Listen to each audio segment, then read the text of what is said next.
Hello students, आज के video में आपका स्वागत है। मैं doctor Alka Goyal, professor political science. आज हम पढ़ रहे हैं नीति निर्देशक सिद्धांत का भाग सेकंड। स्टूडेंट्स, मेरे भारतीय राजनीतिक व्यवस्था की श्रृंखला के वीडियोस आपको अच्छे लग रहे होंगे और प्रतियोगी परीक्षाओं के लिए ये आपके लिए बहुत ही उपयोगी साबित होने वाले हैं, क्योंकि मैं पूरी श्रृंखला आपको पढ़ाऊंगी। भारतीय राजनीतिक व्यवस्था के प्रत्येक पार्ट से आपको अवगत कराऊंगी अनुच्छेदवार।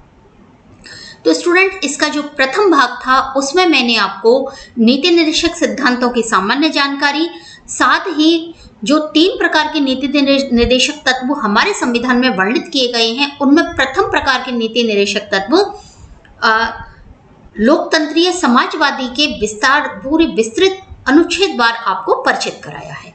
और आज मैं आपको बाकी के जो नीति निर्देशक सिद्धांत है उनसे इस वीडियो में अवगत कराऊंगी। जो हमारे संविधान का भाग 4 है उसमें नीति निर्देशक तत्व दिए गए हैं जो कि मौलिक अधिकारों से थोड़े भिन्न हैं।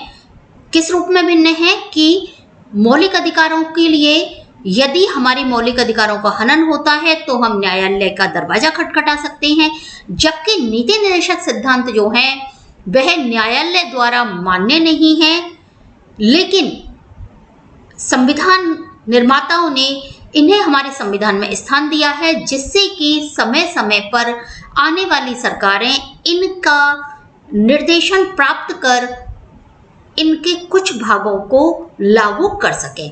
और ये हमारा बड़ा सौभाग्य है कि बहुत सारे तत्व इसके लागू किए जा चुके हैं और बहुत सारे तत्वों पर वार्ताएं चल रही हैं। किन किन का क्रियान्वयन हुआ है, क्या हुआ है, ये मैं आगे आने वाले, चूंकि इसके कई भाग मेरे होने वाले हैं नीति निर्देशक सिद्धांतों के, तो आप स्टूडेंट्स देखते रहिए। मैं इनके क्रियान्वयन और इनसे जुड़े जो विवाद हैं, मौलिक अधिकार और नीति निर्देशक तत्वों के विवाद भी आगे आने वाले वीडियो में आपको बताती हूँ। तो जो पहला वीडियो था मेरा, उसमें मैंने लोकतंत्रीय समाजवादी जो सिद्धांत बताए थे, उसमें स्टूडेंट आर्थिक दृष्टि से लोकतंत्र को कैसे स्थापित किया जाए, श्रमिकों की, गरीबों की दशा में कैसे सुधार किया जाए, हमारा जो जीवन स्तर है उसको कैसे आगे बढ़ाया जाए, कैसे उसमें सुधार किया जाए, इन सब के बारे में जानकारी थी। और आगे जो इस वीडियो में मैं जो गांधीवादी तत्व हैं या जो अन्य दूसरे तत्व हैं उनके बारे में आपको बताती हूँ। तो ये जो सूची है, इसकी काफी लंबी सूची है मौलिक अधिकार, इसकी नीति निर्देशक सिद्धांतों की। और ये सिद्धांत एक तरह से हमारा जो गवर्नमेंट है उसको निर्देशित करते हैं स्टूडेंट कि हमारी जो सरकार है वो किन आधारों पर चलेगी। इनकी एक लंबी सूची है और ये है 36 से लेकर के 51 तक।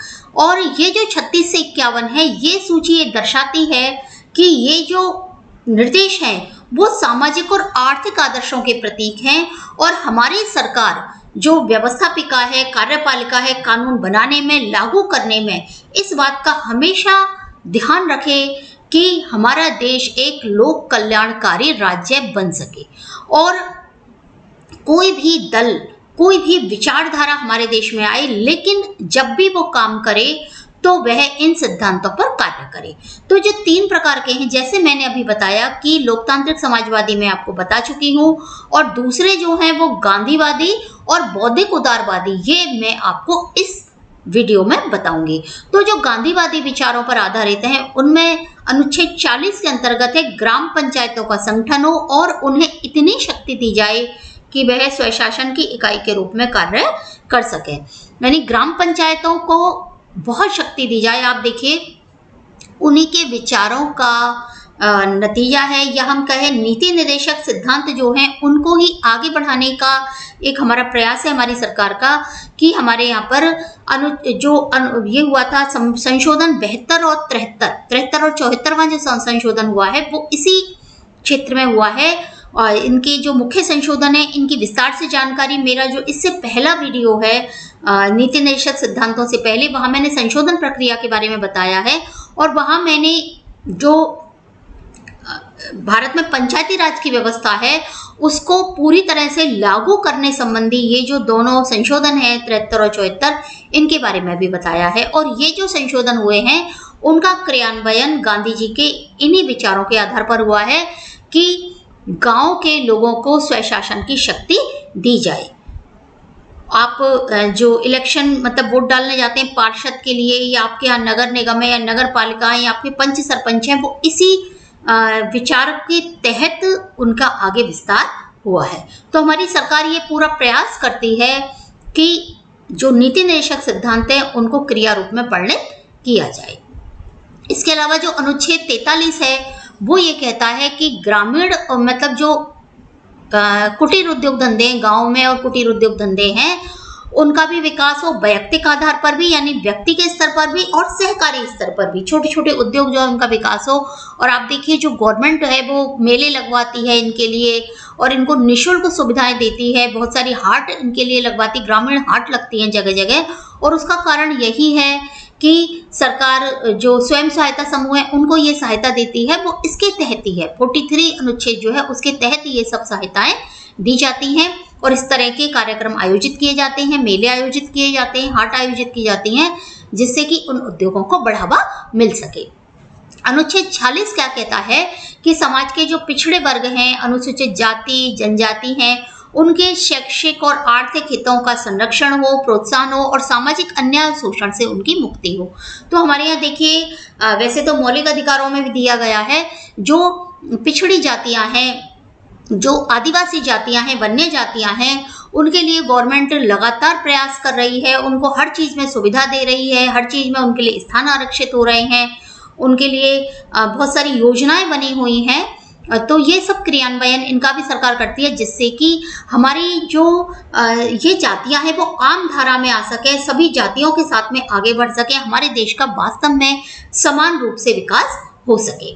अनुच्छेद 47 क्या कहता है कि औषधि श्रृंगार की उपयोग को छोड़ करके जो मादक पदार्थ हैं उन पर प्रतिबंध हो, यानी मादक पदार्थ का सेवन प्रतिबंधित हो, क्योंकि इससे समाज में अव्यवस्था होती है, परिवार समाप्त हो जाते हैं, परिवारों की व्यवस्थाएं बिगड़ जाती हैं, नष्ट हो जाते हैं परिवार, आर्थिक रूप से और सामाजिक रूप से सबसे वो परेशान होते हैं, उनके घर परिवार बच्चे। इसलिए जहां आवश्यक हो, जहां पर रोजगार के लिए आवश्यकता हो, औषधि के लिए, श्रृंगार के लिए आवश्यकता हो, केवल वहां इनका प्रयोग किया जाए। इसके अलावा जो अनुच्छेद 48 है वो कहता है कि कृषि और पशुपालन का आधुनिक वैज्ञानिक उपायों से पुनर्गठन हो, यानी कृषि आधुनिक तरीकों से की जाए, पशुपालन आधुनिक तरीकों से की जाए, दुधारू पशुओं की नस्ल में सुधार हो। और ये कब होगा? जबकि अच्छे पशुओं की आपस में मिलन होगा। और ये प्रयास हमारी गवर्नमेंट लगातार करती रही है कि जो कृषि है उसमें ज़्यादा से ज़्यादा उपज ली जाए, ज़्यादा से ज़्यादा अच्छी पैदावार हो और मतलब पैदावार की क्वालिटी भी अच्छी हो। पशुपालन जो है उसके लिए भी गवर्नमेंट प्रयास करती है, वैज्ञानिक उपाय अपनाती है, बहुत सारे उपाय किसान भाई करते हैं। और गाय बछड़े और अन्य दुधारू पशु हैं उनके वध पर प्रतिबंध हो, क्योंकि ये अमानवीय भी है। गाय हमारे यहाँ पर बहुत पवित्र स्थान गाय को दिया गया है, और अन्य जो दुधारू पशु हैं उनके भी वध पर प्रतिबंध हो। तो गवर्नमेंट इस तरह के प्रयास भी लगातार करती है, और जो वो प्रयास हो रहे हैं वो इस 48 अनुच्छेद के अंतर्गत हो रहे हैं। तीसरे प्रकार के जो मौलिक नीति निर्देशक तत्व हैं वो है बौद्धिक उदारवादी। तो ये जो नीति निर्देशक तत्व हैं इसमें देखिए जो अनुच्छेद 44 है, सारे देश में समान नागरिक संहिता लागू की जाए। देखिए ये वर्तमान में बड़ी ही विवादास्पद चल रही है। सरकार लगातार जो है लोगों से अपनी राय मांग रही है कि आपका इस विषय में क्या राय है। अब स्टूडेंट आप कहेंगे कि समान नागरिक संहिता क्या है? देखिए समान नागरिक संहिता है कि जो सभी प्रकार के रीति रिवाज हैं वो सभी धर्मों में समान हो। जैसे कि हमारे रीति रिवाज, हमारे जो हिंदू समाज है वो हिंदू समाज के अनुसार चलते हैं, मुस्लिम समाज के शरिया के अनुसार चलते हैं, अन्य समाजों के चलते हैं।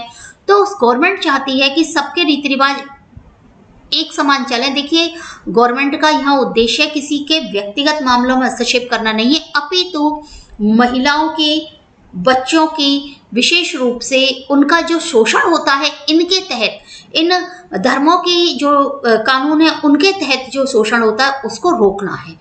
तो गवर्नमेंट इसमें प्रयासरत है इस समय, हालांकि अभी लागू नहीं हो पाया, कुछ बातें इसकी लागू हुई हैं। इसके अलावा राज्य 6 वर्ष से कम आयु के बच्चों के स्वास्थ्य और शिक्षा की व्यवस्था करे। यहाँ भी गवर्नमेंट ने बहुत प्रयास किए हैं, निःशुल्क शिक्षा भी की है। और जैसे मैंने बताया, स्कूलों में पोषाहार है, और पोषाहार इसके अलावा जो बच्चों को दूध है, फल है, इनके वितरण भी लगातार करने का प्रयास कर रही है गवर्नमेंट। इसके अलावा 48A में देश के वन्य जीव, जंगल और पर्यावरणों के संरक्षण और का विकास की बात है। इनका संरक्षण किया जाए, जिससे यदि हमारा जंगल नष्ट हो जाएंगे, पर्यावरण नष्ट हो जाएंगे, तो स्टूडेंट हमें शुद्ध हवा नहीं मिलेगी, शुद्ध हमें कुछ भी नहीं मिलेगा और हमारा जीवन ही संकट में पड़ जाएगा। तो पर्यावरण को बचाना हमारा बहुत बड़ा कर्तव्य है। जंगल, वन्य जीव, इनकी भी प्रजाति नष्ट नहीं होनी चाहिए, क्योंकि ये चक्र है, एक दूसरे जानवरों का, जीवों का चक्र है, जो कि हमें बचाए रखना चाहिए। इसके अलावा जो राष्ट्रीय और ऐतिहासिक सांस्कृतिक महत्व के स्मारक हैं, उनकी भी रक्षा का प्रयास हमारी गवर्नमेंट करती है। ये हमारी संस्कृति है, ये हमारी धरोहर है, जिसकी रक्षा हमें करनी है। ये हमारी देश की एकता का, हमारे देश की संस्कृति के प्रतीक है। गवर्नमेंट पूरा प्रयास करती है, इनका पुनरुद्धार भी कराती है, इनको दोबारा से स्थापित करने का प्रयास भी करती है। कहीं टूट फूट होती है उसे सही करवाती है, और बहुत मिनिमम, बहुत कम रेट पर इनके टिकट रखे गए हैं, जिससे कि लोग इन्हें देखें, हमारी संस्कृति को, हमारे देश की संस्कृति से और सभ्यता से परिचित हो सके। इसके अलावा जो अनुच्छेद 50 है, वो कार्यपालिका और न्यायपालिका के पृथक्करण की बात करता है, जिससे कि लोगों के जो अधिकार हैं, लोगों की जो परेशानी है, जो केस हैं, उनको कार्यपालिका अपने अनुसार तोड़े मरोड़े नहीं, न्यायपालिका निष्पक्ष और स्वतंत्र न्याय कर सके। और जो लास्ट अनुच्छेद है, अनुच्छेद 51, वो हमारे यहाँ पर अंतर्राष्ट्रीय शांति व्यवस्था से संबंधित है। स्टूडेंट्स, जो अनुच्छेद 36 से लेकर 51 तक पूरे ये नीति निर्देशक तत्व हैं, उनमें अनुच्छेद 51 अंतर्राष्ट्रीय शांति व्यवस्था की बात करता है, और प्रत्येक अंतर्राष्ट्रीय झगड़े को शांतिपूर्ण तरीके से निपटाने की, राष्ट्रों के बीच मधुर और सम्मानपूर्ण संबंध स्थापित करने की बात करता है। देखिए, जितने भी आर्थिक जो अंतर्राष्ट्रीय स्तर पर झगड़े फसाद होते हैं, भारत हमेशा ये प्रयास करता है कि उनका निपटारा शांतिपूर्ण हो। भारत ने कई जगह अपनी शांति सेनाएं भेजी हैं, और कभी भी आगे से किसी से लड़ने झगड़ने, युद्ध करने की प्रवृत्ति हमारी नहीं रही है। चाहे हमने किसी भी देश से युद्ध किए हों, हमारे चीन के साथ में या पाकिस्तान के साथ में जो भी युद्ध है, हमेशा समझौते से उस युद्ध को समाप्त करने का प्रयास किया है। हमने अपने जीता हुआ क्षेत्र भी उन्हें दिया है, और भारत ने जो गुटनिरपेक्ष आंदोलन है, उसमें भी महत्वपूर्ण भूमिका अदा की है। उसको स्थापित करने से लेकर के आगे आने वाले समय में भी भारत ने भूमिका एक निभाने के प्रयास किया है बीच में, कि कोई किसी भी जो झगड़ा है उसका निपटारा शांतिपूर्ण तरीके से हो सके, और कभी भी आक्रमणकारी स्थिति में भारत नहीं आया है। हमेशा अंतर्राष्ट्रीय विधि और अंतर्राष्ट्रीय संधियों के दायित्वों का पालन करने की बात हमारे यहाँ जो कही गई है, तो उस सब का पालन हमारे देश ने अनुच्छेद 51 के अंतर्गत किया है। तो ये जो इतनी लंबी सूची है हमारी जो नीति निर्देशक सिद्धांतों की, अनुच्छेद 36 से लेकर के 51 तक की, ये एक दिशा है, एक निर्देश है हमारे आगे आने वाली सरकारों के लिए, एक नीति निर्धारक तत्व है, जिससे कि हमारी सरकार कभी भी दिशा नहीं भटके, लोगों के कल्याण के लिए काम करती रहे। भारत में आर्थिक और राजनीतिक लोकतंत्र, आर्थिक और राजनीतिक न्याय की स्थापना हो सके, और हमारा देश सही मायने में पूरी तरह प्रजातांत्रिक बन सके, लोक कल्याणकारी राज्य की स्थापना हो सके, और प्रजातांत्रिक समाजवादी व्यवस्था हमारे यहाँ बन सके, जो कि हमारे संविधान निर्माता चाहते थे। तो स्टूडेंट्स, आशा है मेरा आज का ये वीडियो आपको पसंद आया होगा। आपकी जो भी क्वेरीज हो वो कमेंट सेक्शन में जरूर लिखिएगा, और मेरे channel political science for college students को सब्सक्राइब करना ना भूलें। तो मिलते हैं आगे के वीडियो में, जिसमें मैं आपके लिए लेकर आऊंगी नीति निर्देशक तत्व और मौलिक अधिकारों के आपस के संबंध, आपस के झगड़े, मौलिक कर्तव्य। तो मिलते हैं आगे आने वाले वीडियोस में, तब तक के लिए धन्यवाद।